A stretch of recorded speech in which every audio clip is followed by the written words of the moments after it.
Can you hear me? You gonna go my audio? I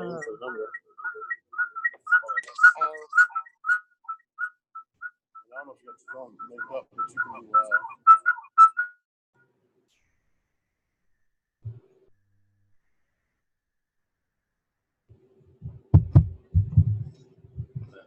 I can work on that.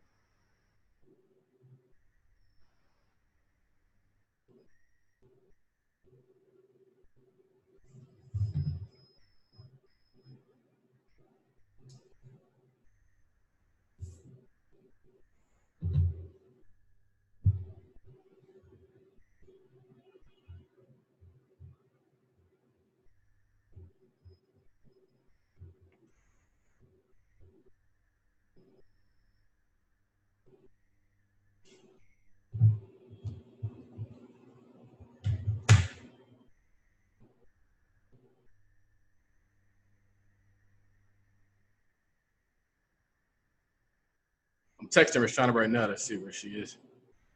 Hello, can you hear me now? Yeah, I can hear you. Okay, I have, for some reason, my audio on my computer isn't working. Okay. But I had to using the video for my computer and the audio for my phone. I'm kind of doing the same thing. Oh, look at God. Oh, that's the wrong thing. Shoot.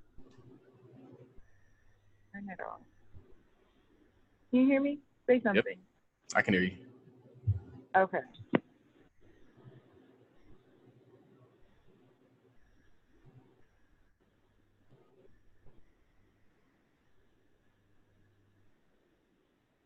So are we waiting for Rashauna?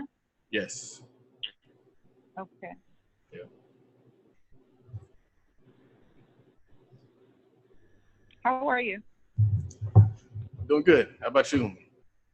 I'm good. No complaints. It's not cold out there yet? Where are you? It's cold, yeah. It just got cold, though. I'm in downtown LA. Downtown LA? Yeah. Oh, I used to live in LA. Huh? I hear an echo, so I need to figure out how to get that echo away.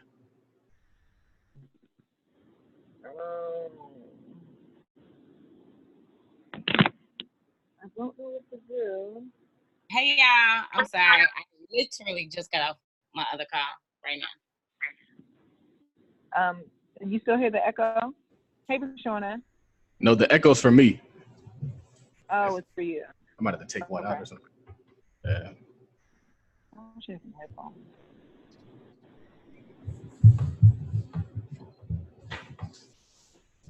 I have my microphone. Nicole, I'm right here for microphone. You still in the office? Yeah, I am. I'm not usually here often. I just had an office day today, and then we went out and grabbed some food. I left something in the office, and I was like, you know what, I might as well just post up here and wait for the interview. Hold on. I think I have my ATR 2100. Hold on one second. Somewhere in my office. Hold on. I need to figure out what's going on. I'm like,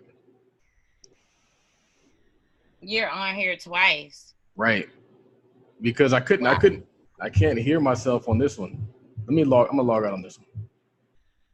Can you hear me now? Yeah.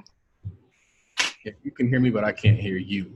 And that's the problem. You can't hear me? Let me see if I can get this working. Because it was really awkward with the double. But I like it when you have the 4 panels. It looks good.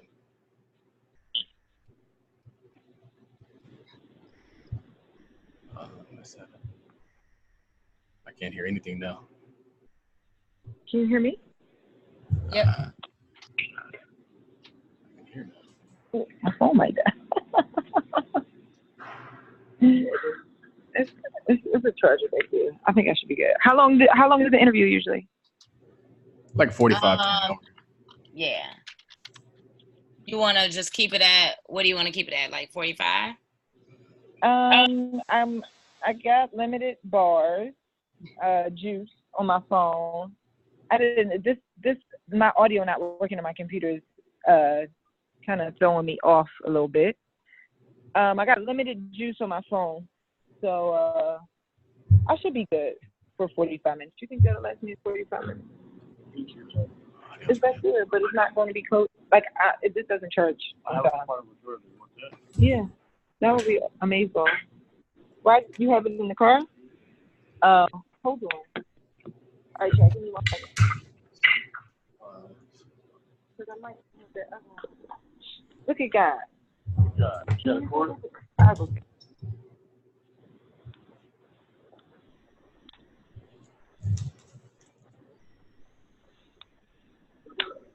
It's We're trying to say the something. outlet Something. behind that little thing.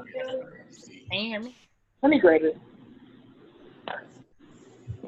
Can you hear me or no? I just tried to plug my thing in. Connect those. Can you hear me? Yeah, it was kind of low for some reason. It might be me.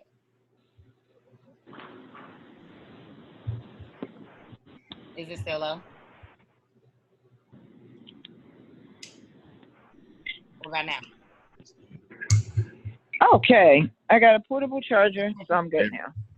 We figured it out. Cool. Okay, can you hear me? Yeah. Charles, are you all good? Let's do it. It's lit. Let's do it. Wow. All right. This is the Top Capital Millionaire Podcast, episode 126. My name is Charles Oglesby, also known as Top Millionaire, with my co-host at Rashauna Scott. Welcome to the show, Miss Rashauna. Hey, what's going on? It's good to be back. You know, you tried to, boot me off a couple episodes. It's all good. I wasn't going to miss this one, though. Yeah, we had to make sure we got Rashauna on this one. But specifically, thank you guys all for tuning in. The purpose of this podcast is to share the stories of successful African-American investors and business owners, which our guest is both. The goal is to share the stories of successful examples because they exist. We want people to learn that business and investing are a team sport and the true keys to financial success and generation of wealth. With us today, we have Miss Nicole Purvy. She is a real estate investor, media specialist, leadership expert, author, and podcaster. And she's also the founder of Better Than Success. And she has a whole list. Do you want me to read the whole bio? Because I can. Give me my bio. I didn't give you my bio. I have an updated one. Did I give you? I didn't give it. Did I give it to you? You didn't. I found this on the internet. I think it's on your website. Oh, yeah, I got an updated one. It's okay, though. But whatever. Go ahead and tell the people who you are, girl. Huh? I said, go ahead and tell the people who you are. So I'm Nicole Purvy. I'm a real estate investor and the founder of the largest real estate club in Philadelphia, the Better Than Success Real Estate League. I am also the founder of Philly Real Estate Week, a 9 events and 5-day week-long celebration of real estate investing. And I'm also the founder of the Women in Real Estate Summit, a annual event highlighting and celebrating women in real estate. And I'm an author as well. I've been an entrepreneur. I haven't had a regular job in May 2020 will make it 10 years. I haven't even dusted off my resume in 10 years. And I don't know. Also the founder of BTS Funding. We secure financing. We're a hard money lender, hard money brokerage. And I'm always doing something. The list goes on. So before we go into the details of the things you're doing now, it's always important to kind of know the backstory of people and how they got to where they even started doing these things. So can you talk to us about growing up and what that was like? Growing up? Oh, God. I was raised by a single mother. Brought up, I'm from Philadelphia. I was brought up, I lived in a 1-bedroom apartment with my mom. Apartment was tiny as I don't know what. And I don't know. You got to ask me a specific question about growing up. I just always was into like books and reading. I loved school. I distinctly remember like my first day from school, like being young all the way up into being a teenager, like just being so excited about school. I just always like super nerdy type. And I don't know. You got to ask me a specific question. I have a specific question, and the question is: I was reading your bio, and it said that you're a serial entrepreneur, and so I want to know what those beginning businesses look like for you. Like, what were you doing? My beginning businesses. My first business. So I used to work on Wall Street. I used to be an institutional bond trader, and I started. I guess I would say my first business, which didn't do well, but my first business was I started a web series. This is before, like literally in 2008, before like everybody, started making money. Probably the first millionaire YouTuber hadn't even existed yet. So like in 2008, I started a web series teaching people about finance, but from like a urban perspective. It was called The Bond Girl because I traded bonds. I traded bonds institutionally. And that was my way of like that was just my first time starting something on my own. I've always had a job. I've had a job since I was 10.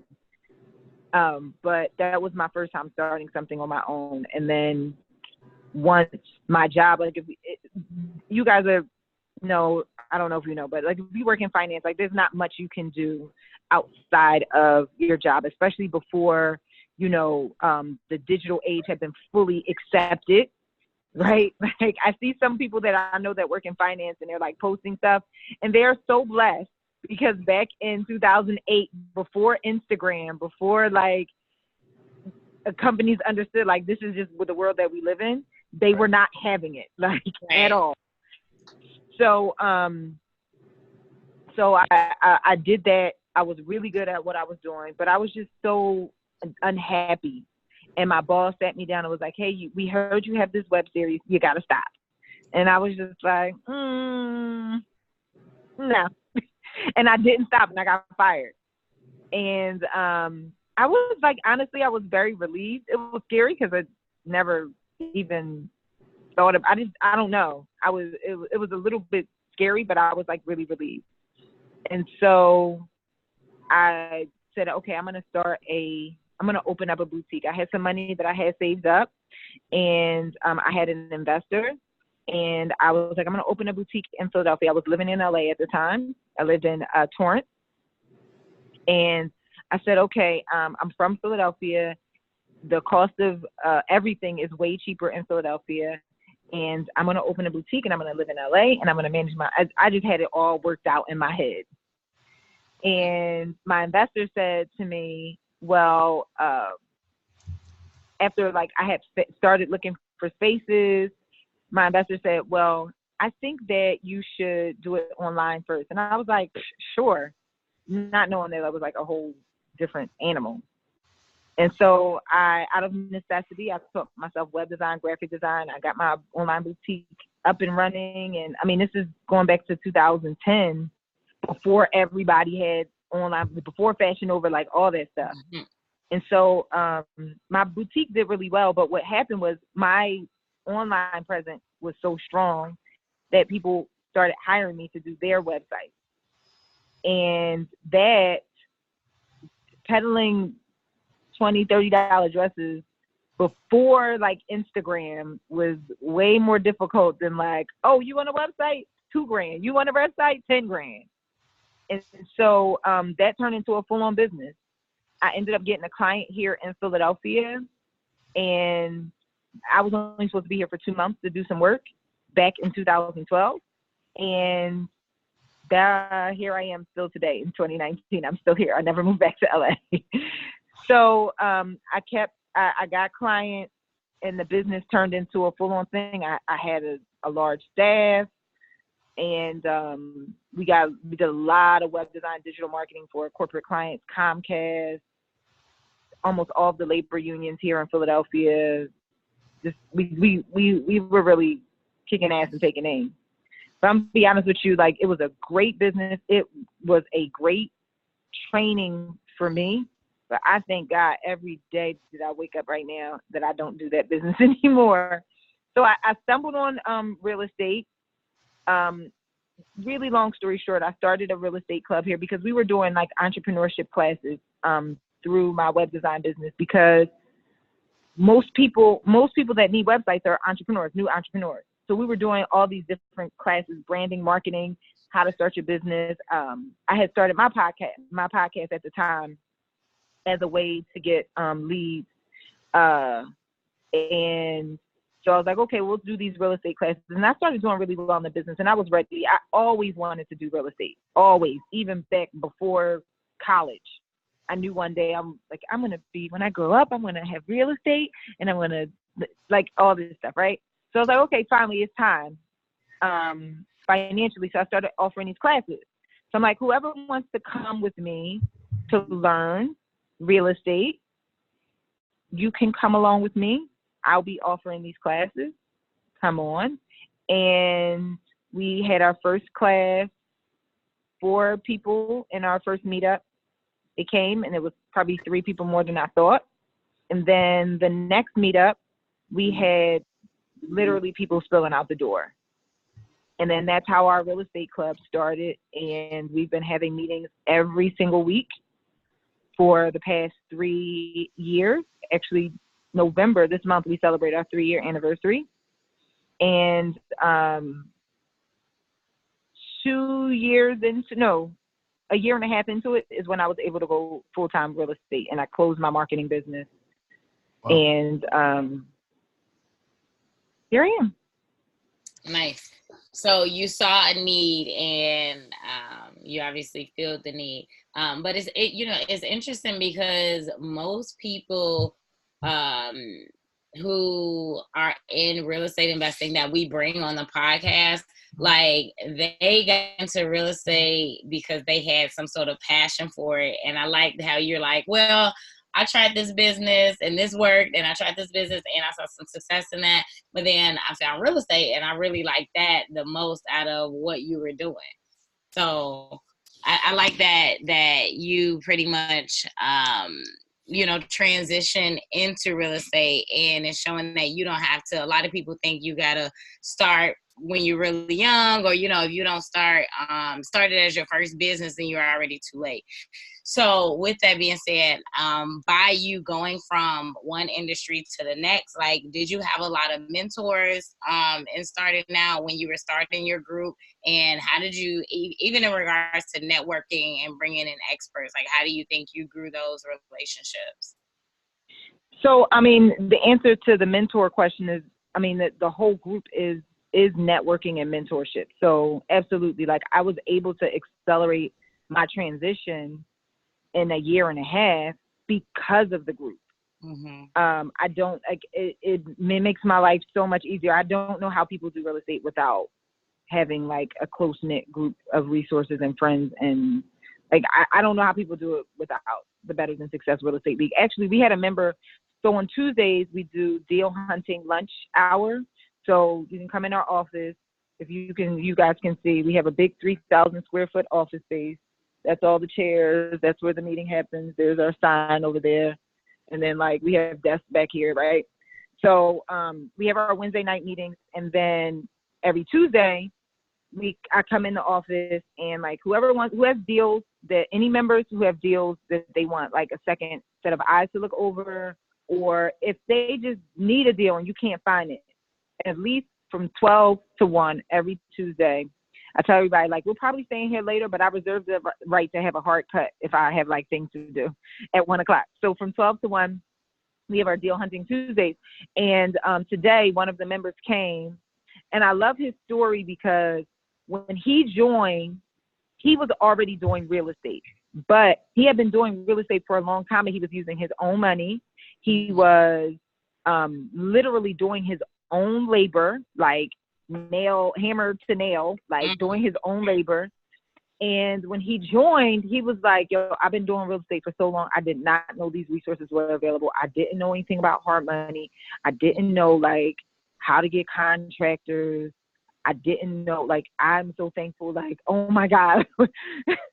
So I say all that to say, like, you know, obviously there are resources out there that are available, but when you have a group like the Better Than Success Real Estate League, where you can like increase, like, I guess, reduce the learning curve drastically, because you have literally, it's 300 members here in Philadelphia. We're starting a New York chapter actually in 2 days.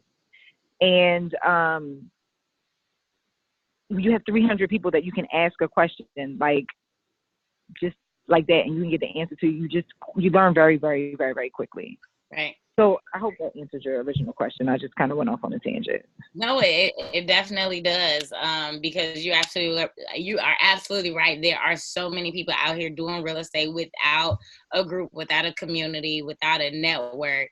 But like you say, you've been able to just completely fast track that and accelerate that by bringing the resources to you, pretty much by creating that community and bringing everything that you need directly to you. I think it's genius. That's a bar, Rashauna. You got to bring the resources to you.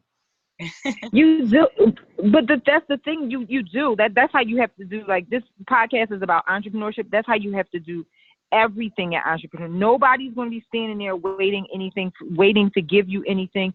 Nobody's going to be standing here saying, "Hey, you're the mentee I've been looking for." Hey, like, it's just not. It doesn't work that way. Especially if you're a woman. Especially if you're Black.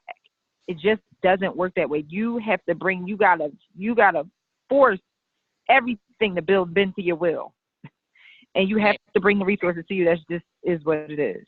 I call Rashauna, like, listen, I know you don't know me, but I'm doing a women in real estate event. Come Philly. Here's a ticket. I'm flying you in. I think that one of the cool things is that, I mean, you have your real estate league, but you also had a podcast or have a podcast. And I think that plays a part. And then you also, in those weekly events, you're always bringing in experts in the field. So just being there and listening to them talk has to have had an impact on your investing as well. Yeah, for sure. Like, absolutely. The beautiful thing about it is, like, if you want to learn all these different aspects of real estate, you can learn it from our different speakers, but you can also, like, for me, I'm not going to take notes and try to know every single solitary thing about everything in real estate. But what I am going to know is I want to have a broad understanding of what it is. And if I need to use that resource, I know exactly who to call. Yeah. Right. So, like, oh, great. You know, a little while ago, we had a guy talk about contract for deed and at our mastermind. And he wants to offer a more in-depth class. So I said, okay, before I offer it to our members, I want to do an audit of your class. I need to make sure, like, I don't just offer my members anything. So he came in and he did an audit of the class, and he came in and taught the class, and I had very few members to do the audit with me. And when I tell you that we did not, like, I didn't retain anything, but I'm looking around and I remember that, okay, you're going to retain it? Okay, because I know I'm not going to do contract for deed. I think it's a really great tool, but I know I'm not going to do it. Okay, but you're retaining everything. So if the opportunity ever comes about, I know that I could be like, okay, you took notes and you know everything. Right. You know what I'm saying? So that helps out a lot. It's like a group project, or like studying as a team to get through an exam. It is. It really, truly is. Like, so I got my general contractor's license not too long ago, and I made a YouTube video about the process, which got tons and tons of views. But one of our members is doing the same thing, and he just posted in the group today, like, hey, this step that you said on the video, do you have to do da-da-da-da-da-da? Yeah, you don't have to do that. Don't worry about that. That's the answer. And so, like, you don't have to, like, fumble around and, like, ask. No, I just did it, and this is what the answer is. You don't have to ask a bunch of people. You don't have to wonder. You don't have to go down to L&I and here it is. You just go post in the group and somebody knows the answer. Yeah. Now I want to ask about your group specifically, even when you were building it. So when you first started, was it free to show up when you were first building, or was it always a paid membership from the beginning? It was always a paid membership. The price was drastically cheaper, and I tell everybody. So I've been saying this from day one. But there's a monthly fee. Whatever monthly fee you come in at, you're grandfathered in that fee forever. I'll never go up on that price. But the sooner you lock in, the better, because the price is going up. So like at Women in Real Estate Summit, typically when we do our large events, I always go up on the price. So whoever comes in at whatever rate, you're in at that rate forever.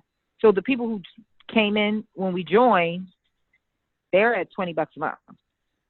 And right now it's at $75. So there we have members who come every week. And like we got one member, he called me the other day. He had like a issue with his payment because he changed his billing address. And he's blowing me up. Like, listen, I'm at $20 a month. I don't want this to mess up. How can I fix it?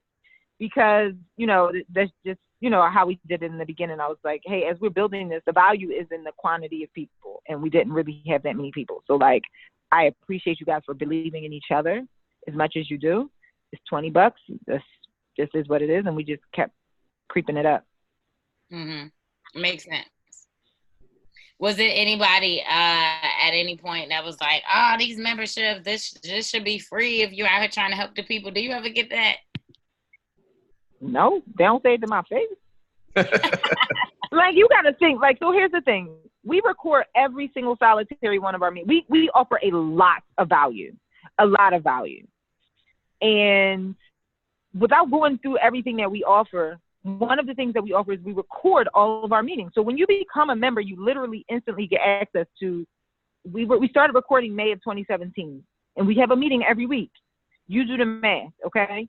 So outside of everything else that we offer, you join and you instantly get access to hundreds of hours of content. Priceless. You can't beat that for $75 a month. Like, you're not getting that anywhere. And not only that, as the group grows, they have access to more people with more knowledge. And so I think what's interesting, it's kind of how pricing works. It's like in the beginning, you have a little bit of members, you have a little bit of experience, a little bit of track record. But as you grow, the value of the club grows, and as such, the price to get in the club grows. But what's also interesting is that, what was I going to say? I forgot what I was going to say. Rashauna, what do you have? You always forget what you were going to say. I always, because I expand on the first point and I forget what the second point was. So, Women in Real Estate Week, whoop, whoop. I mean, Women Real Estate Summit, Women in Real Estate Summit. So let's talk about that. That's actually my favorite event that we do. So I like to tell the story of how it came up, how we even started doing large events. So I'm going to say we started in November of 2016, June of 2017, which feels like forever ago. So by that time, maybe April or May of 2017. So 5-6 months in. It took me that long to get ready. In my head, I thought I was ready. I really wasn't even ready to do my first deal, right? So remember, I started from scratch. I didn't know anything when we first started the club. It was like, I'm learning. I know me. When I learn something, I go all the way in. So I'm like, if you want to come all the way in with me, just come. So whatever, right? I didn't know anything. So 6 months later, I thought I was ready. And I asked the wholesalers in the group, like, hey, send me deals. And they were sending me some of the trashiest deals ever. Deals that were like 90% rule deals. Like, hey, guys, we've been in trainings together. Like, have you been taking notes? This is not a deal. Right. So I was getting really, really frustrated. So I said, okay, this is what I'm going to do. Now, mind you, I remember I had my marketing business, and my marketing business was doing really well. So I said, and we didn't have a lot of members at the time. People were paying like $20 a month, and it was like just not a lot of members, like maybe $50, 50 members. Okay. If you do the math on that, it's not a lot of money. And I had like a nice size staff. So I was like, I'm ready, you know, send me some deals. The deals were trash. So I said, this is what I'm going to do. I'm going to ask some of the top speakers that we have had, because y'all are not listening to what everybody's saying about what constitutes as a deal. I'm going to ask some of the top speakers that we've had.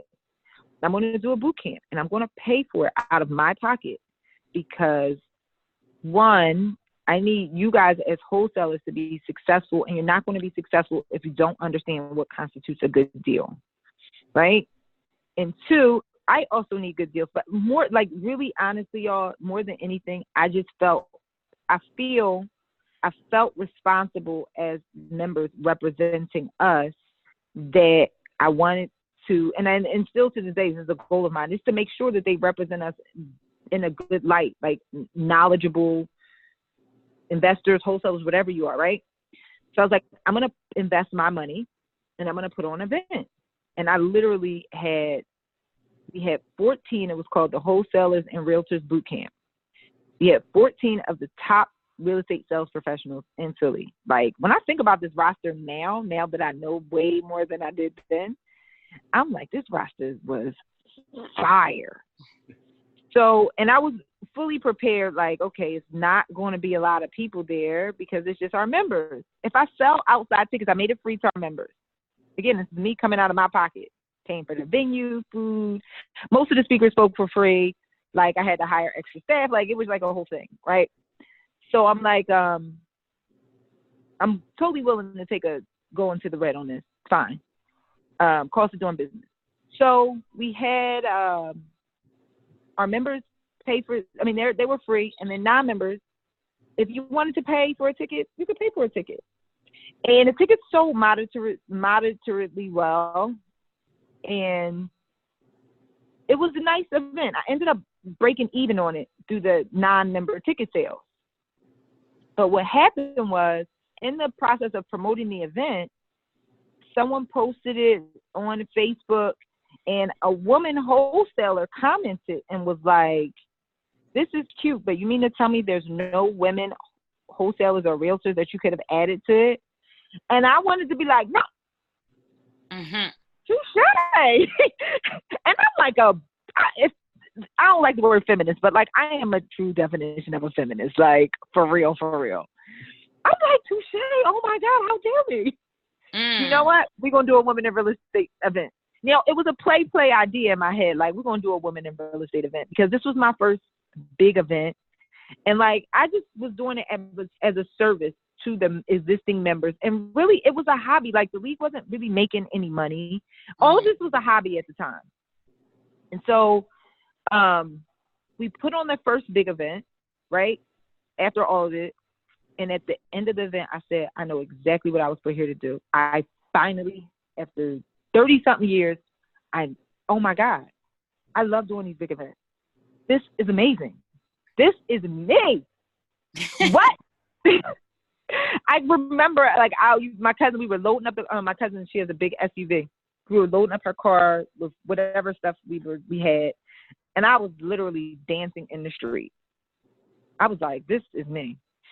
So we then went ahead and put on the Women in Real Estate Summit. Now, mind you, like, this is the first year. At that time, that was the first year. So, like, our boot camp, the Wholesalers and Realtors boot camp, that was cute.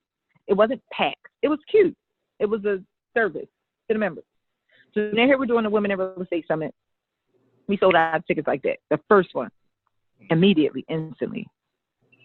And so it's a very electrifying, inspirational, motivational environment. We do our Philly Real Estate Week, 9 events, 5 days. We have like 2,000-3,000 people come out. That's great. But my Women in Real Estate Summit is my favorite, because women are very much so, we're underrepresented for sure, but we're under-celebrated in real estate. And so you got these women who are like closet introverts, but they are a wealth of knowledge. And they get into the space, and it's like a sanctuary. Now, I always tell men, this event is for everybody. If you are a man and you're smart, you're going to get a ticket to this event. First of all, it's nothing but a room full of, especially if you're single, room full of successful women who got good credit and they're upwardly mobile. Like, who would want to be there if you're a man, right? But obviously, just by nature of the event, we have a lot of women there. And it's a place where we can really just be like, wow, I can do this. It's hard. I mean, you're an investor. It's hard. When I tell you this issue I dealt with this week with this, with an electrician, oh my God, you just like, okay, they're all treated differently. It is what it is. Mm-hmm. But sometimes it's just so blatant, like, why?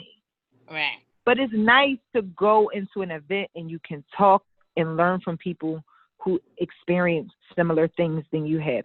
The guy who came in here this afternoon and gave us our little short class about contract for deed today, when he let us audit his class, I said to him, and this applies to women as well, I said, listen, you taught us the class, the information about how contract for deed works, but I really need you to go through how the language, some scripts, and all that stuff, like how to have that conversation about convincing people, like negotiation, convincing people to do it, because, and I said, no offense, you're white, and most of my members are Black. And with that being said, you have never felt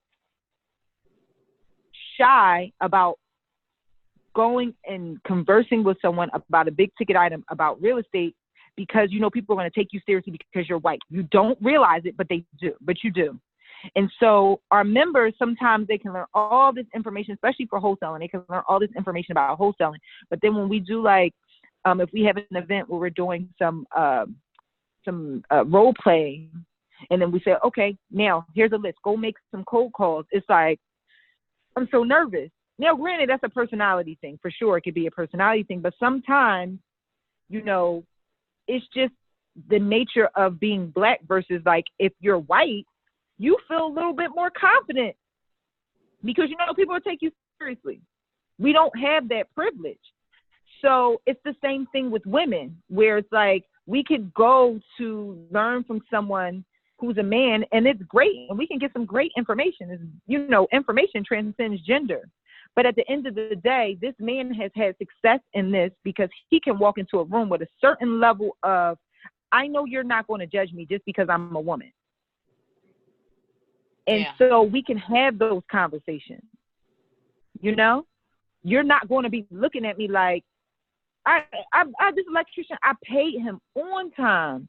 I paid him. I didn't negotiate with him because that's a whole different reason why he said price was. I said, okay, cool. Paid him on time, everything, and he still didn't want to finish my project for whatever reason. And when I met him up to finish my project, he got an attitude with me, like, I'm asking you to do something that you ain't supposed to be doing. Put some stuff fix some stuff in the basement, put meters in, and had to do some buttoning up in the basement. Do you know this joker dropped the trash on my basement floor for no reason? Just because. So the last time I went, I had my dad with me. I didn't say anything. And he was so rude to me for no reason. Just because. And there are times when I can be a bitch, and I know that it is what it is. But there are other times where I promise you, I was really fair to this guy. I wasn't hard ass on him. I was really fair to this guy. He was so rude to me. Then I was like, you know what? Roger Wilson is his name. So if you're in Philly, don't ever use him. So you know what, Roger? I forgot. Let me introduce you to my dad. This is my dad. Oh, totally changed up. Wow. Switched his whole thing up. But these are the conversations that you can't have when you go to some of these boot camps and events, and, you know, you're learning from a male. Again, like I said, information transcends gender. Like, so I'm not bashing that, but there are certain aspects that you can't, there are certain ways, certain tricks that you can learn from another woman. Like, okay, this is how you get this done. I'm working with a engineer now who's drawing up all of my plans for my project. And it's a new rule in Philadelphia right now with submitting for plans. And so I did something wrong. The inspector emailed me back. So I called my engineer. I'm like, hey, and she's a woman. And I'm like, hey, how can I fix this? She was like, listen, I hate to do this, but say, you know, my husband gave me the wrong number. And so that's exactly, she said, that's a trick that you will only learn from a woman, you know? She was like, I hate to play that card, but like, maybe like, hey, I'm so sorry. My husband told me the wrong number. But these are only types of things you're going to learn from a woman, you know? Right. And I think that's why I think it's so cool that you have the event, not because you don't run into obstacles, but you can share how to overcome those obstacles. Right. Nice. So can you talk to us about who's going to be speaking at this event so far? I know you're still. Let me pull my list out just because I'm pulling my list out. So, all right. Obviously, we have this amazing woman that's on this podcast interview with me. She is so fine and so chocolatey. Rashauna is speaking. I'm really excited. She's going to be speaking about raising private capital. Yes. I'm like, Nicole done put me on the opening. I was like, ooh, all right, okay, no drinks. They want to know how to get the money. Cut to the point, how to get to the money. Right. That's what they want to know. We have Asia Denson, who is the lady contractor. Love her. She's coming in from Detroit. We have Aisha Selden, the one and only Aisha. She is a big-time investor here in Philadelphia. She very much so believes in investing in the hood. And we have my realtor in the Bahamas. My real estate partner and I, we've been investing in the Bahamas. So she is flying in. I'm flying her in from the Bahamas. She's been on Island Living on HGTV. And investing in the Bahamas is not as difficult as you could imagine. We've got Heidi Becker. She is the title company of Philadelphia. She is my really good friend. She actually has an office. She just moved into the office literally 2 doors down from mine. She's got this huge, beautiful space, and she is killing it. We've got Lauren White. She runs a very, very, very successful interior design company. We've got Kelsey Lee. She talks about how you can salvage materials to bring your cost of your construction lower. Julia Chosi, my girl, she is Brick House Builder. She is one of the best developers in Philadelphia. She does ground up, and she's young. She's only like 27. She probably hates me even telling that. And she's got this amazing. She's just a beast. She actually teaches a class here at BTS, a 5-week-long construction management course. We've got Janelle Wilson. She doesn't even have a huge presence, but this woman is a beast. She just popped her 3rd baby out. She got 3 little ones, and she's been doing real estate full time for a very long time. She just got her partner, her man, to quit his job and do real estate, and she owns. I don't even know. She owns a lot of property. We've got Leonie Roberts. She's coming in from New York. She invests in New York City. And so, that's a really difficult market to get into. Rachel Pritzker, my attorney.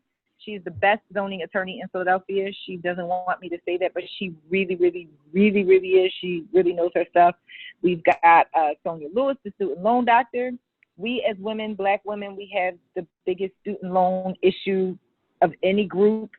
And I know that can be an issue where some of us are looking to get into real estate, but our student loans are just like right there. So she comes and speaks every year because I know that is a topic for, a lot of women need to take care of. My accountant, Yvette, she is an accountant extraordinaire. She really knows how to she's a beast. So she's going to be teaching you guys some really, really, really dope tricks on how you can use your little kids to help you invest in real estate. I don't even want to talk about the strategy, but it's amazing tax strategy.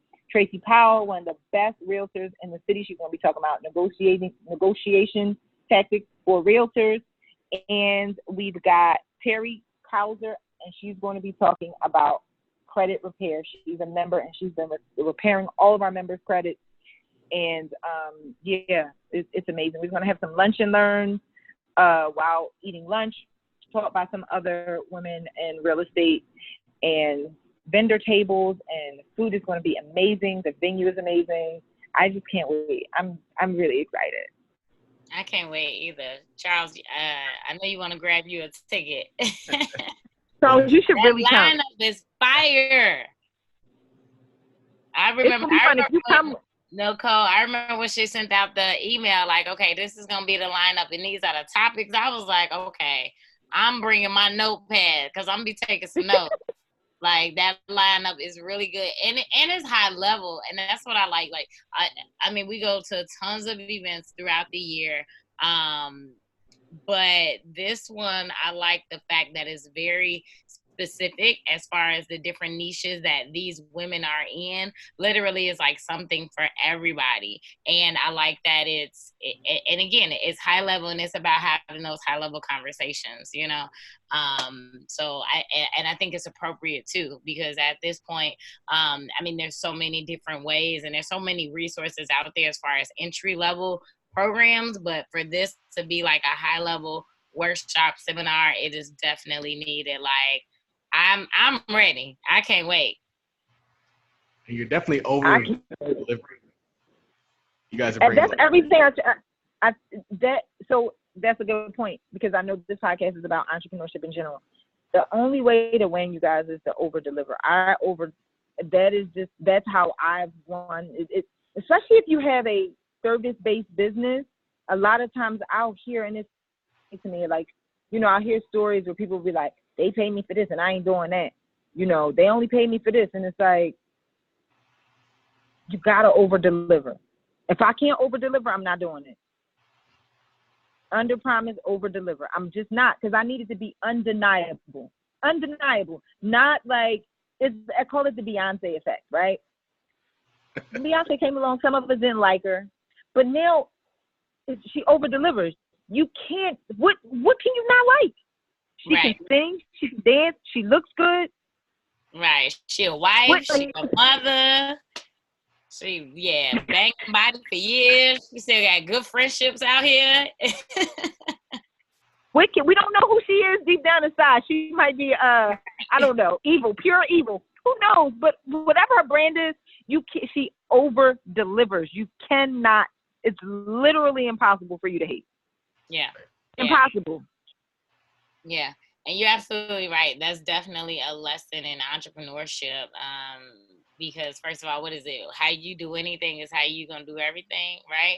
But then also, if you're gonna show up and do anything at all, if you gonna do it, don't just half-ass. Like, do it and do it well and do it right the first time, or do it good enough. Even if you're not 100% right, do it well enough to where people don't even realize your mistakes. I was gonna say, because sometimes you can't do it perfect, but do it well enough. You know, trick them over here with all this stuff going over here while this is falling apart. Okay, guys, don't look at the right hand, look at the left, look at this. Right, you know, right. Just over deliver. It's okay. It's okay to over deliver. Now, I want to ask you about Philly Real Estate Week. So how did that get started? What was the inspiration behind it? Did it start out being 9 events in 5 days? I mean, because that's a huge undertaking. So it started literally with the idea that I had. I came up with the idea, I'm going to say probably like November 2017. And then I was like, this is what we doing. We doing Philly Real Estate Week. I wish I had a magical story like I did with Women in Real Estate Summit. I just came up with the idea, and I was just like, this is what we doing. I will tell you, like, my envision for it was a little bit different. A good friend of mine, is friends with the guy who runs Philly Tech Week. And I had been to one of their, like, idea planning workshops. And so in my mind, Philly Real Estate Week was going to work similarly, which the way that Philly Tech Week works is the company that does it is called Technically.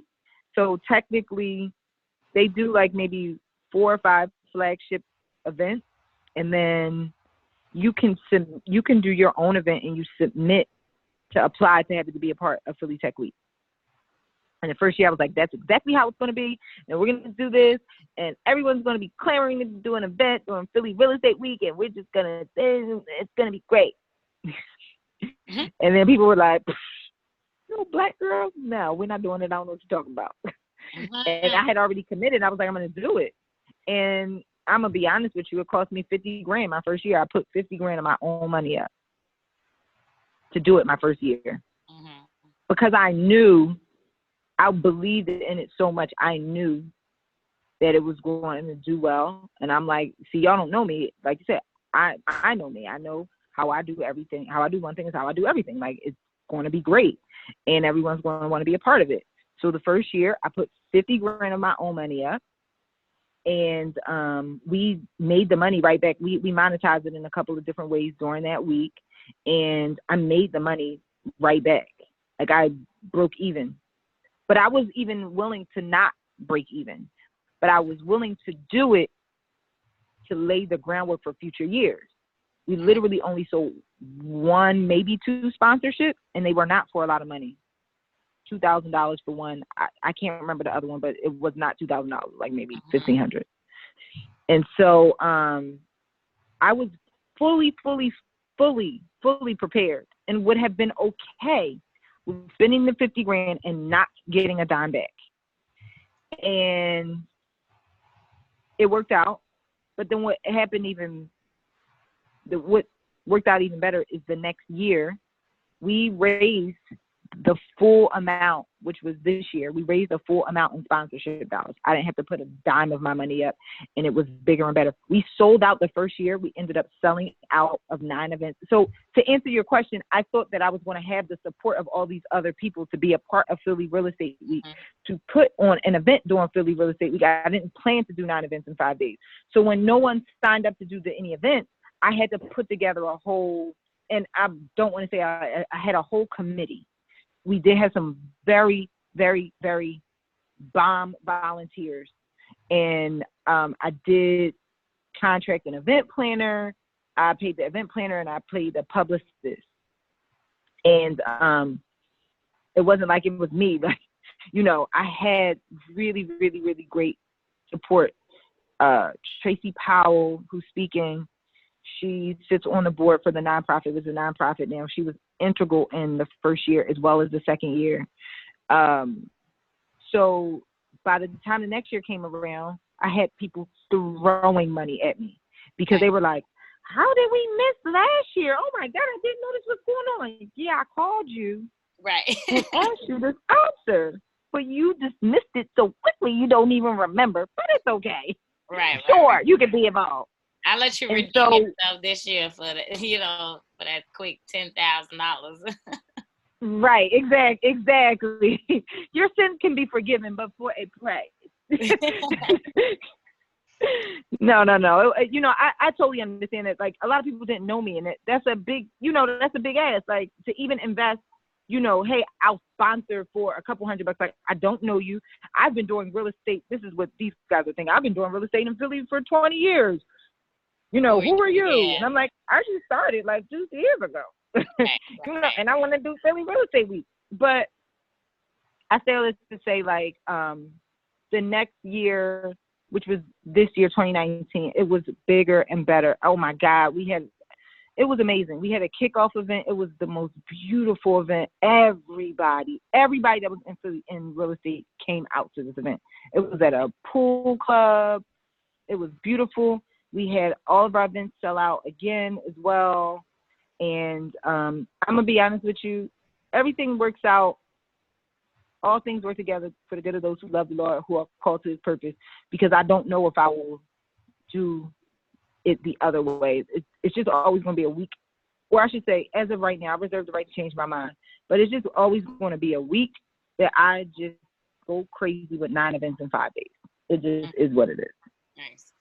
I think there's definitely a couple lessons in that, like when you said building, a good team and just having a solid team and solid people around you who, like you said, they may not have the funds to be like, hey, I'm gonna pitch in right now, but they can volunteer and they can show up and they can just say, what do you need? The other thing that you said was, putting on this event, you were okay with not getting a dime back of your own money invested into it anyway, no matter if it succeeded or if it failed. And I think oftentimes, and I think you and I were talking about this, like people are putting on events. A lot of people are putting on events these days for the money, right? Because all these people doing all these grand events, and it looks like it's a really big success, and not making, or the intention is to make money when the goal, it should be to service the people, right? If you have a heart for the people, then that's the reason for having these events and inviting people out so they can physically, tangibly see people doing what they aspire to do, and so they can see that it's real. So I definitely commend you for that, because even just setting the example, I'm sure that's an inspiration to people around you who are like, oh, I want to do this, or I want to do that. And you're like, well, listen, first of all, you got to be serious, for one, and you got to show up, and you got to invest in yourself and be okay with it not working out. Yeah. So, yeah. One of the things that I like that you said is you're laying the groundwork. And so a lot of people will say, oh, you spent 50 grand, but you didn't really spend 50 grand for that 1 year. You spent 50 grand for the length of time that you run this entire event. And so I think it's really important people, as if you're looking to get into business, if you're looking to do things, that investment is really an investment that's spread across the years. You just might not feel it until years later. And now it's paying you before you even put it on the map. And so I think that's cool. The other that I've noticed. Philly Real Estate Week 2020 gonna be lit.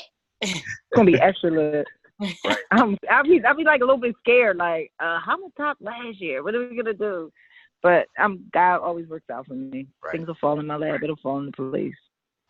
I think it's so cool because like people can see what you've done, but I think on the inside you probably have a lot of really strong principles and convictions that are driving your action. Can you kind of talk to us a little bit about what those are?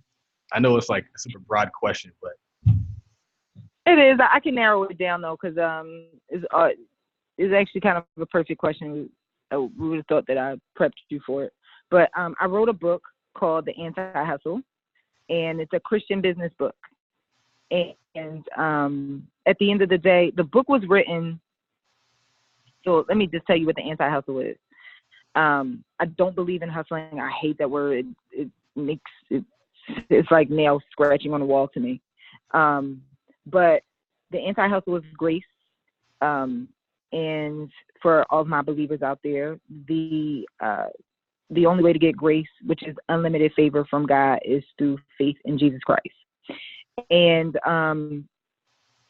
the reason that we hustle, and I start the book off with the definition of hustling, and I give the technical definition as well as the urban definition. And for those of us, we hustle, we're hustling because of fear. We're hustling out of fear. And if you can stay rooted in your foundation of just a good foundation, but more specifically a foundation of Christ and faith in Christ, as well as grace, unlimited favor, then you don't have to hustle. You can move in purpose. Perfect example, Philly Real Estate Week. I know what my purpose is. I know that, I left out the part where I said that, I said, hey, I wanted to do it because it was just an idea that I had, but I wanted to do it because I realized that there is a big information gap. And thank God for this new renaissance of Black people in entrepreneurship as well as real estate. But 10 years ago, this did not exist. And we still have a lot of work to do. And perfect example, the guy who came in here today, one of our members, and I was saying when he first started, he put up his own money and was doing his own work because there's an information gap. And some of the information is left from us, and I don't necessarily mean Black people. I just really mean people who come from lower socioeconomic classes. Some of the information is kept from us intentionally, and some of the information is just not there because we're not in the space to get it. And so I know what my purpose is. I am very, very, very clear on what my purpose is. And so I know that I can make certain faith moves. Like, not a lot of people will put up 50 grand of their own money, right? They just wouldn't, with no promise. Like, it wasn't like it was done before. It's not like I could go Google how to put on Philly Real Estate Week. Like, there's no page for that. Like, I know what my purpose is. I mean, even what I do now, there's no real estate club the way that I have my real estate club. None. And I'm not perfect, and I have a lot of growth, a lot of room for growth, but I move off of faith.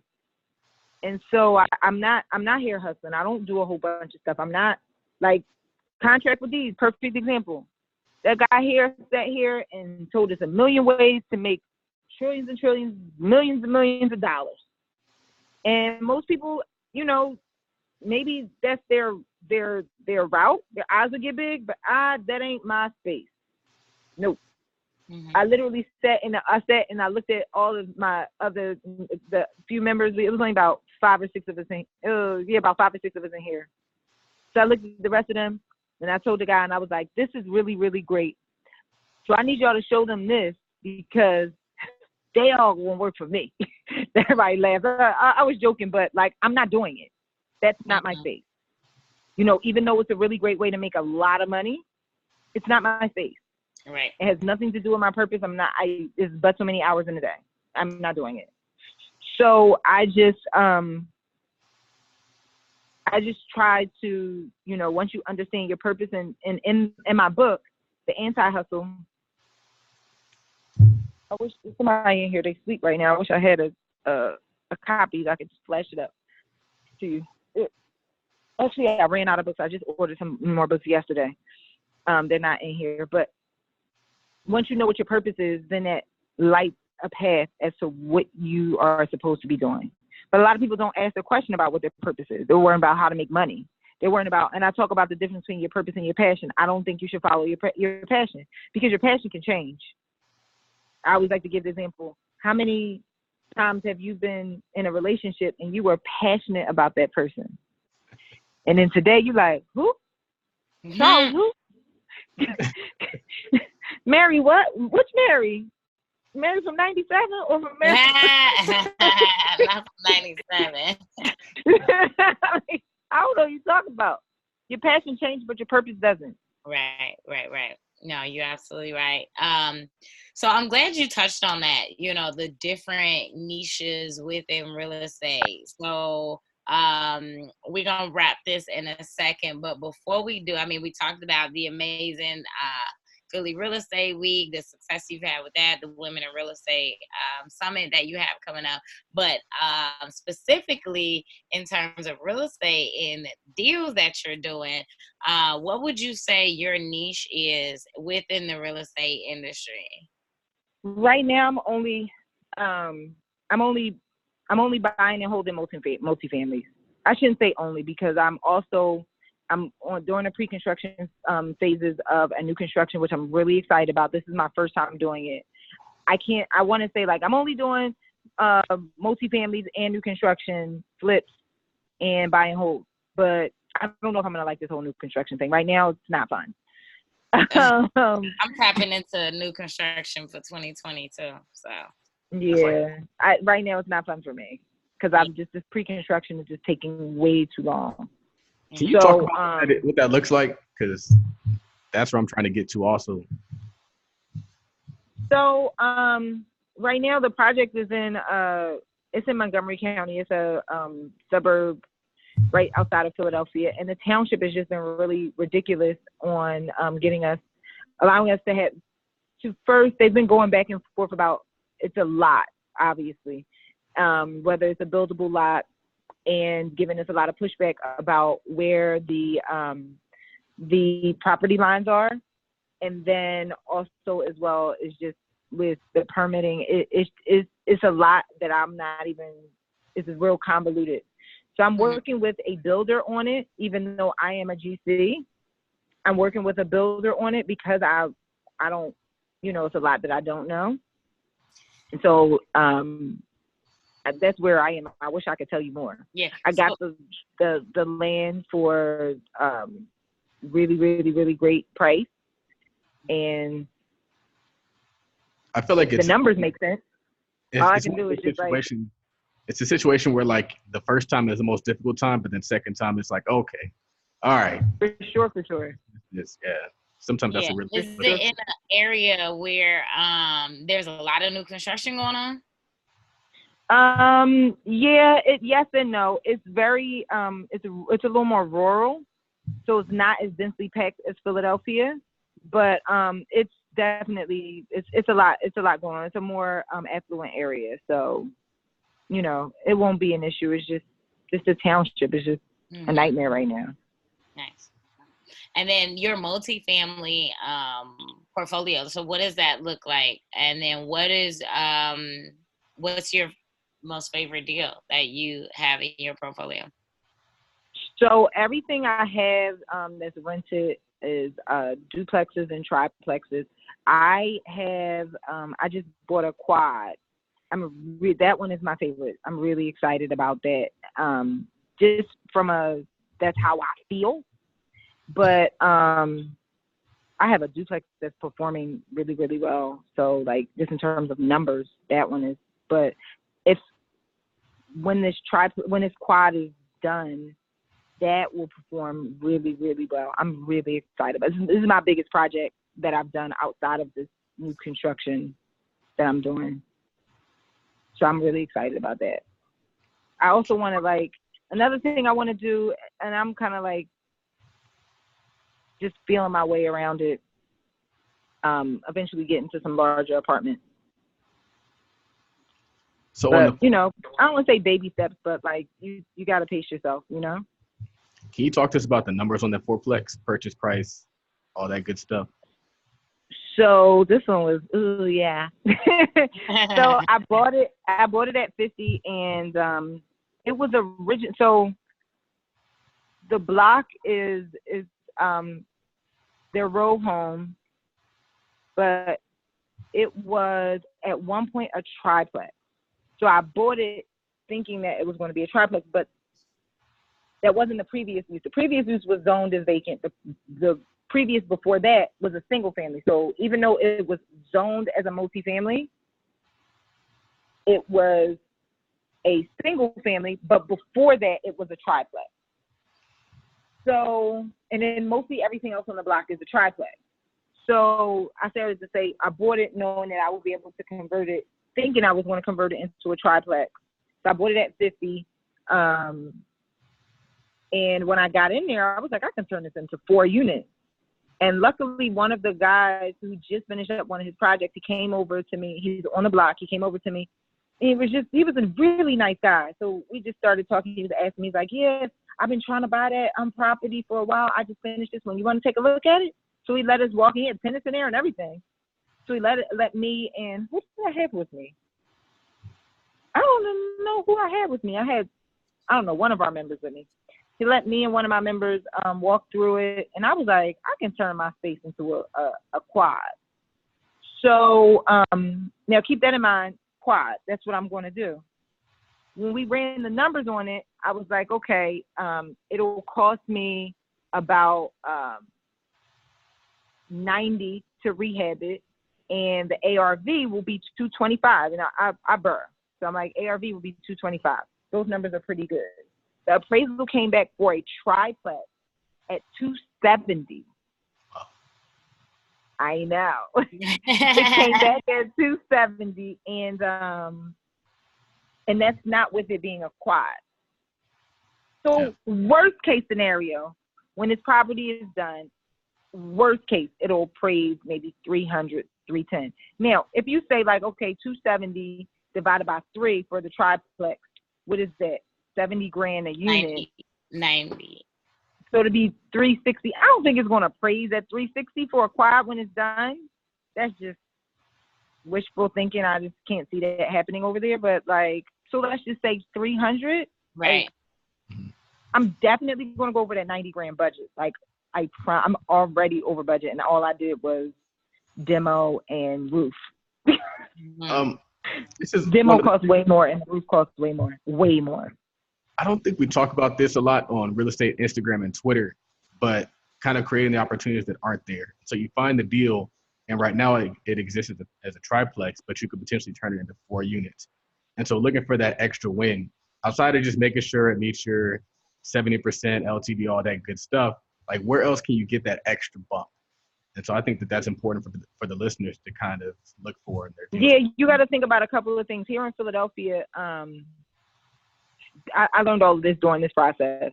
And these are not things that, like, we've had hundreds of speakers come up and speak. And what I'm about to share with y'all, no one's ever taught. So there are certain things that you can have someone teach you will not learn unless you do.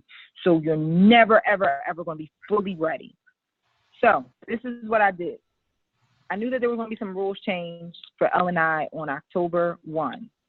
I was under contract for the property sometime in September. I knew we weren't going to close until after October 1.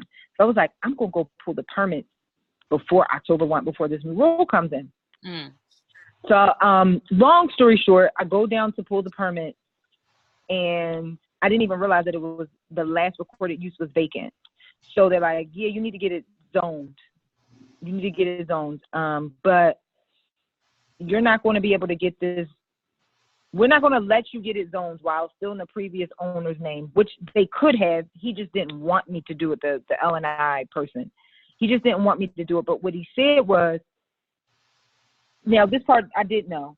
So even if you do have the proper zoning, they're only going to allow you to do but so many units. Like, so let's say you're in Philly is RM1, and you have a house that is RM1, but let's say is tiny, 700 square feet.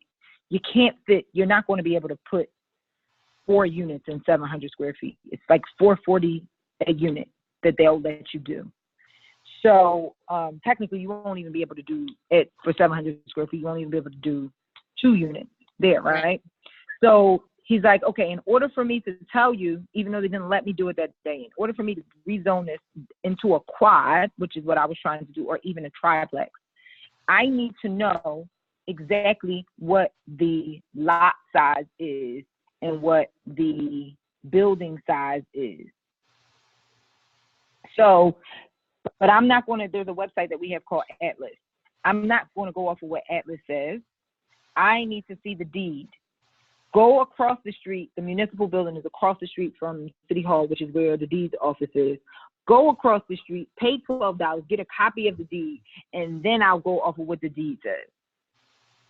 So long story short, I got the copy of the deed. This is before the October 1 day, and then only for him to be like, yeah, just wait until you buy the property. I'm like, you could have saved me a whole, I'm going to say probably 40 minutes of walking over there, standing in line, my $12. He's like, yeah, just wait until you close on the property. So here's the next kicker. When in Philly, we use title company.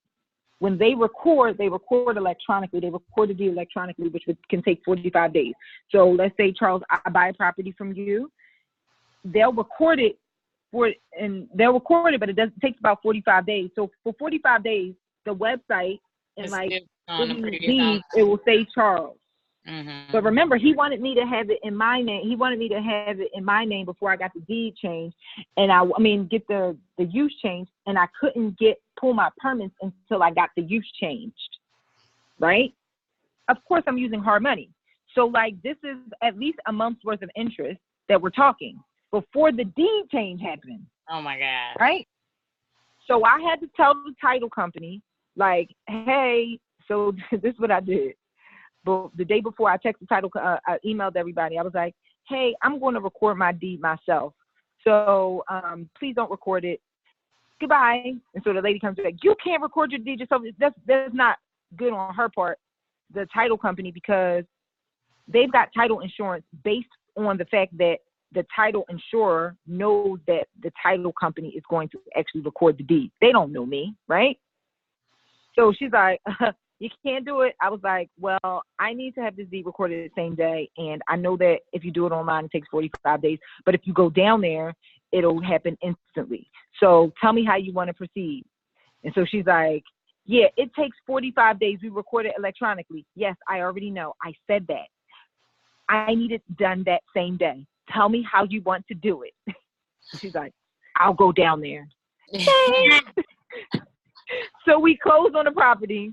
She walked down, it was raining, walked to City Hall, did everything she had to do. Luckily, it's all downtown. She did everything she had to do. She called me and was like, I had to come and meet with her. So she had the deed with everything. And then I was hoping that we were going to get done early enough in the day, and I was going to go and do all the stuff I had to do at L&I. I ended up doing it the next day. But these are your rights that we don't, people don't know. You can get it recorded same day. They're going to give you pushback because they don't want to fucking go down there. Right. Hope I can curse. I'm sorry, y'all. They don't want to go down there. But these are your rights, Right. Especially from, like, they don't have to hold you hostage for 45 days if you have to get a use changed. So I learned all of that. Right. There's things that you won't learn unless you do, no matter how many books, how many podcasts, how many mentors, all that stuff. You got to do the work. You got to take action. I tell our members that when they first join, I make them watch a new members class, and I do the new members class once a quarter in person. And the first thing is, like, I want you to find a balance. I don't want you to rush, because early in the days we had members come in, don't know nothing about nothing, but just because they joined, they felt like they were ready to buy a property, and they went out and bought a trash deal like the very next week. So I want you to understand that there's going to be time that you're going to need to spend in getting this information. But I also want you to understand that don't get analysis paralysis. So you have to find the balance behind being patient and getting information and education, but don't get analysis paralysis. Yeah. Because you got to do it. You're not going to know everything. So what we've also done is we have a class that we offer once a quarter called the intermediate class. And that class is for members who have been coming for a little while, but they need to be able to string together the information and have it in context. Like, hey, do I know enough? Can I do a deal? And so in that class is a two Saturday class that is like, okay, theoretically, as long as you got your finances in order, your credit's in order, theoretically, after you do this class, you have enough information to do a deal. You're not going to be a genius, but as long as you apply the principles in this class, you have enough information to do a deal. Right. Nice. Good stuff. What would you say to someone who is not in Philly that is looking for a membership or a group or a club to join? What are some of the things that they should be looking at or looking for? Because like you said, ain't no club ran like yours. So unfortunately, if they're not in Philly, but they need the help and the assistance, what are some questions that they should ask, or, some things that they should look at before joining? And then we'll wrap up. We have members all over the country. You should look at Better Than Success Real Estate. Hey. We have members actually outside of the country. So because we do have our Wednesday night meetings, we record them all for that reason. And then we communicate via GroupMe all day, every day. So you get that love. And then, like, we do 2 Saturdays a month as well. So we're also always doing something on Saturday if you're in town. So we have quite a few members. We have members as far as Wisconsin. We have people in New York. We have a lot of members in New York, Atlanta, Florida, Virginia, Connecticut. And so, like, they come when they can on Saturdays. So that's why I try to do as many Saturdays as possible. So that, everybody can't come on a Wednesday. Some people just don't want to come on a Wednesday. They just be beat after work and they little bad kids, so they can come on a Saturday. You can absolutely be a member virtually. Like I said, we're starting a New York chapter soon. Actually, our first meeting is this week. It's sold out. So I wish I could promote it, but it's sold out already. Cool. So, yeah. Harlem. So, before we wrap, I want to ask you what keeps you going. You've accomplished so much. You're doing so much. What keeps you going?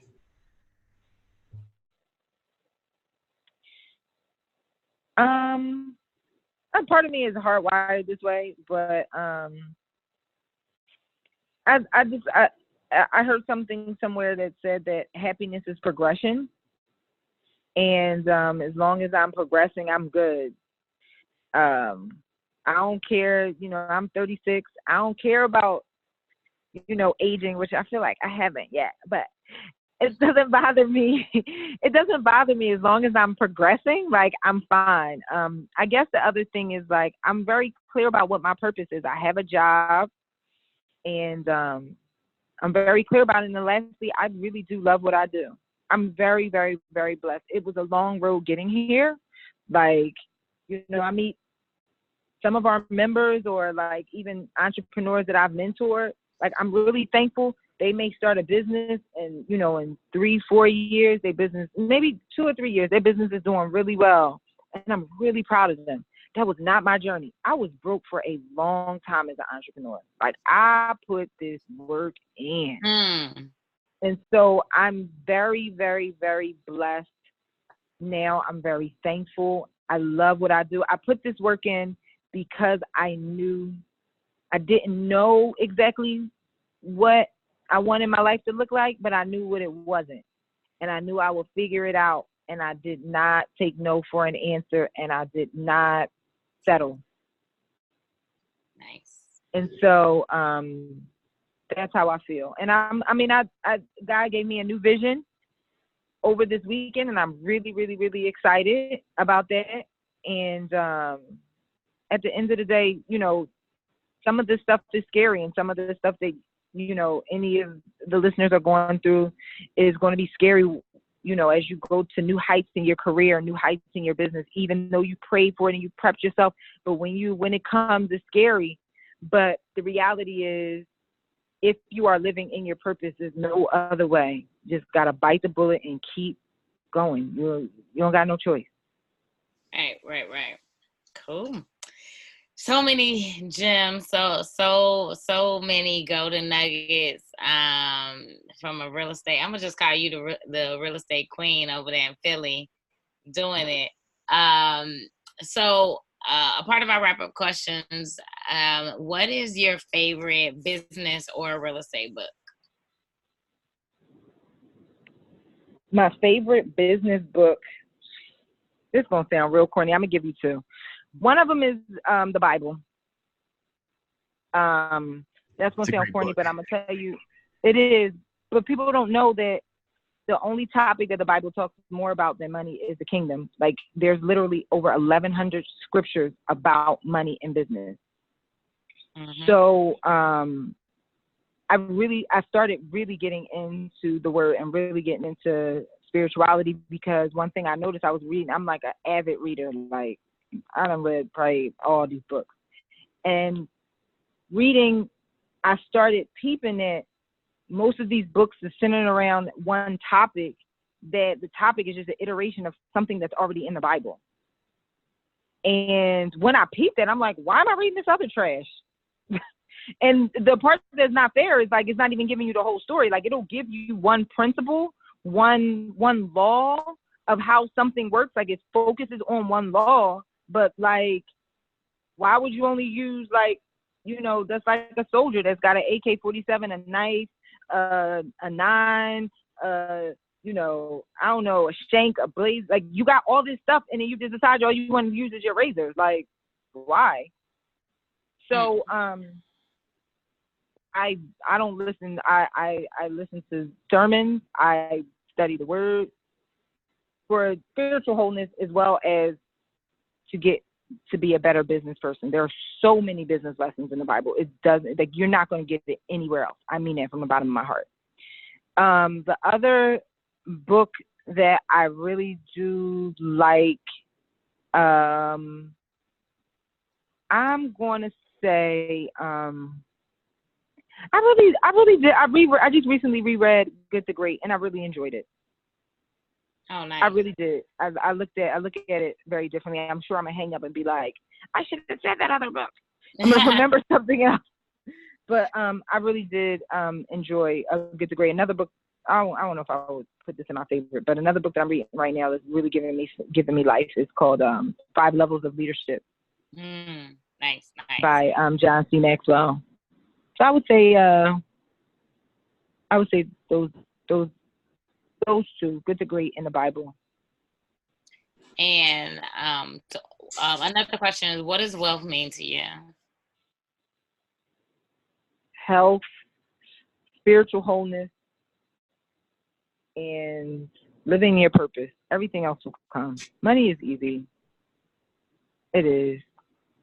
Hard part is like keeping your health is also like your body is only going to be healthy if your mind is healthy. Like, so health, spiritual wholeness, and living in your purpose is nothing else better than that. Everything else will just fall at your feet. Wisdom as well. Who is somebody that you look up to and why? Famous, not famous. Either. It doesn't matter. Yeah, either or. It doesn't matter. Someone that I look up to and why. My mentor, Bart Blatstein, he's one of the biggest developer Philly has probably ever seen. I look up to him not because he's successful, but he is very well-rounded, and he has great interpersonal skills. And I really, really, really respect him for that. You don't meet a lot. It just doesn't happen often where you see some of these successful real estate developers and they also have these really great leadership interpersonal skills. And I really, truly look up to him. I don't look up to a lot of people. I really, truly look up to him for that. Every time he put me on a board of this nonprofit, very respected nonprofit organization in Philly. And so I get to see him and spend time with him because he's also the president of the board. And, or I shouldn't say he put me on the board. He put my name to the slate and then they voted me on the board. And every time I'm around him, I just feel so renewed and so inspired and so like, wow, that's the type of leader I want to be. He just has really great interpersonal skills because I'm going to tell y'all, I'm not just y'all listeners, I'm going to tell you the real treasures are in people, not necessarily the things, the money, the houses, all this. The real treasures are in people. When you start investing in people and you realize and you put people above everything else, you got to think like,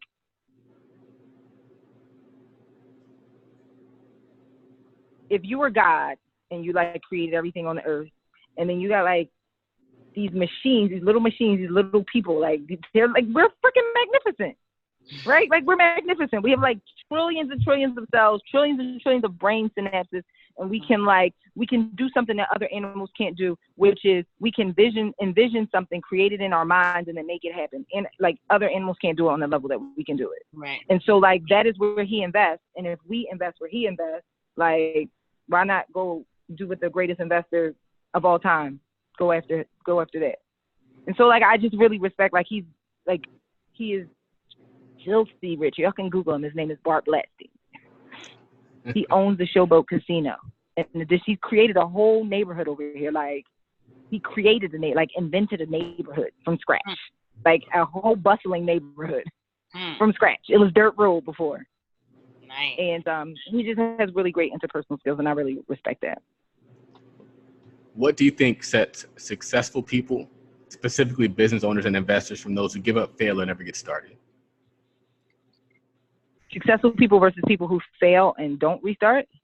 Or who never get started. Give up, fail. Fail and never get started? Just that fear of failure. Like people treat fear of failure like, they think about fear of failure like, hey, I'm not afraid to fail. And they think it's because I don't think I'll fail. Right. I'm optimistic. I don't think I'll fail, but I'm also not afraid because if I do fail, it's not going to kill me. And I think people who don't get started or people who are unsuccessful, they think that failure is going to kill them. Right. And I had this conversation with our members, like, okay, the members that I know that are ready, they have money and they got the credit and they're just so scared. And I'm like, what is the worst that can happen? You lose your money? Do you think you're going to go hungry? Like, you're not going to go hungry. You'll be fine. Like, right. You'll be fine. And it's like, I'm not afraid because I've done the peanut butter and jelly and oodles and noodles, and it was not that long ago, right? Like 3-4 years ago. I'm not going back at all. I rebuke that. But if God was really like, Nicole, you still ain't learned your lesson, I got to take you back, I'm not going to die. Right. You go IPA, I'll live. They still making I'll people live. healthy. I'm gonna still be cute. It's okay. Hey. Love it, love it. No, so many good gems, and so many things that you shared, from, like you said, just taking a risk, getting out there, from investing in yourself, betting on yourself, not thinking that you have to have all the answers, but you at least need the resources, to get started, or to get to where you want to go. And if you don't have the resources, create a space to make them come to you. So, so many bars. So thank you so much. I don't want to hold you any longer, Nicole, but thank you so much for joining us on this podcast. And then where can people find you and support what you have coming up? All the amazing things you got going on. Thank you. This was awesome. Thank you, guys. You can follow me on Instagram at Nicole Purvy. You can visit Better Than Success at betterthansuccess.com. Also, we didn't even talk about our own hard money brokerage. So if you are looking to get financing for your next deal, we have some really, really, really great financing options. We have some really great programs of get up to 100% financing. You can submit a pre-qualification application at btsfunding.com. That's Beta Tango Sierra Funding. Funding.com. Awesome. And you got a conference coming up. Is it sold out yet? Yes. No. We actually are sold out, but I added the venue can hold more, so I reserved more spaces. So you can get tickets to the Women in Real Estate Summit November 16th. I've said all the amazing speakers. Please, you guys, trust me, it's going to be so dope. Even when we had it at the little baby venue that looked like we was in somebody's dungeon, it was dope there. But we have upgraded, and we got Rashauna coming in. I'm so excited. Get your ticket at betterthansuccess.com/wire. And I promise you are going to really, really, really be blessed, and we are going to have a really great time. Nice. And we'll have all the links in the show notes, so you guys can check for those there. Thank you for coming on the show. This has been a long time coming. Thank you, guys. Like a year ago. I think it was like a year ago we actually had this conversation. I was like, you should come on the show. So we finally got it to happen. So yay, I'm so thankful. I'm really, really thankful. Thank you for having me, you guys. This was fun, and I'm tired. Mama is tired. It's 11:07 p.m. Right. Episode all right, guys. 26. My name is Charles Ogilvie with Rashauna Scott and Nicole Purvy signing off.